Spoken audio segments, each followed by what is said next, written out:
Hello friends, स्वागत है आपका अपने channel short and steno academy में। आज का डिक्टेशन है हिंदी आशुलिपि ओपी शुक्ला भाग 6 80 वर्ड पर मिनट। डिक्टेशन 39। डिक्टेशन शुरू होगी 5 सेकेंड बाद।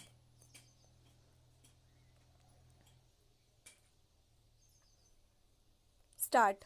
अध्यक्ष महोदय, इस देश के किसान को उनकी मेहनत का उचित मूल्य मिलना चाहिए। इस बात से इनकार नहीं किया जा सकता है। मैं इस सदन का ध्यान इस बात की ओर आकर्षित करना चाहता हूँ कि जब जब भी किसानों को दी जाने वाली सहायता की बात की जाती है तो यहाँ पर कभी भी कोई ठोस निर्णय नहीं लिया जाता है। आश्वासन तो बहुत दिए जाते हैं कि हम किसानों को उनके द्वारा पैदा किए गए अनाज का उचित मूल्य देंगे, उन्हें वे सभी सुविधाएं देंगे जो शहरों में रहने वाले लोगों को मिलती हैं। किंतु मुझे दुख के साथ कहना पड़ता है कि इस सदन में दिए गए आश्वासनों को कभी भी पूरा नहीं किया गया है।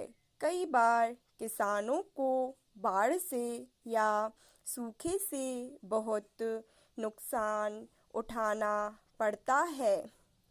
उस समय सरकार की तरफ से उनको पूरी सहायता नहीं दी जाती है। एक तरफ तो किसानों को उनके द्वारा पैदा किए गए अनाज का उचित दाम भी नहीं मिलता है और दूसरी तरफ उनका बाढ़ और सूखे से बहुत नुकसान हो जाता है। ऐसी स्थिति में हमारे देश के किसानों को बहुत कष्ट उठाने पड़ते हैं। पैरा।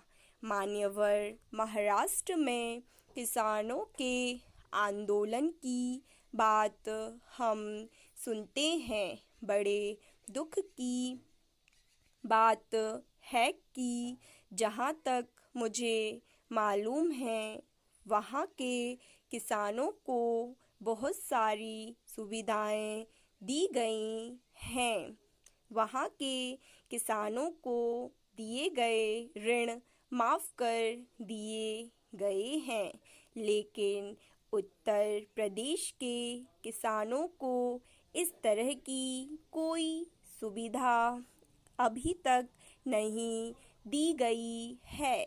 मैं महाराष्ट्र के किसानों से निवेदन करना चाहता हूँ कि जो कुछ उनको दिया जा रहा है उससे उन्हें संतुष्ट होना चाहिए और देश के विकास में पूरी तरह से हिस्सा लेना चाहिए। मैं कृषि मंत्री जी से भी निवेदन करना चाहता हूँ कि वे देश के प्रत्येक राज्य में किसानों को दी जाने वाली सहायता के विषय में जानकारी प्राप्त करें और ऐसे उपाय निकालें जिससे किसी को भी यह शिकायत ना होने पाए कि अलग अलग राज्यों में अलग अलग तरीके से किसानों को सहायता दी जा रही है। मैं माननीय मंत्री जी का आदर करता हूँ। मैं समझता हूँ कि उनके दिल में किसानों के लिए पूरी जगह है, लेकिन उनके लाभ की योजनाओं को अच्छी तरह से लागू भी करना होगा। स्टॉप।